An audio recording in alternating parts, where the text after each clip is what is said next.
Kumbejembeje kunjeya komkhulu eQamata, iintombi zenkciyo ziqhayisa ziqemfeza ngobuntombi bazo, zisina zidedelana, zixhensa, ziteya, zitebheya.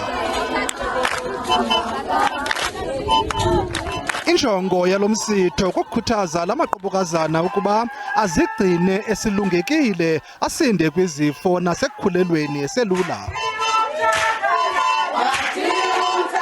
Kubaluleke kakhulu umcimbi wenkciyo ukubuyisa kakhulu isidima sikantu, kuba amaxesha amaninzi abantwana bakhula bengayazi ukubaluleka kokuba umntu azigcine ukuze asinde okanye angafumani izifo okanye akhulelwe esemncinci engekabikho kwinqanaba lokuba anganomntana.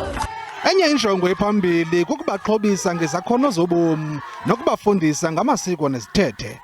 Ikwakhuthaza kakhulu nezithethe namasiko akwantu ukuba abantwana bahlale beziphethe kakuhle ngalo lonke ixesha de bafikelele kwinqanaba elikulungeleyo ukuba bangakhe ke ngoku benze izinto abafunayo. Iintombi ebezizimase lo msitho wenkciyo aziwuvala umlomo kwaye zithi le nkqubo ibutshintshile ubomi bazo. Xa usenkciyweni awubi nazifo ezininzi, xa ulala namakhwenkwe uyobe nezifo umithe.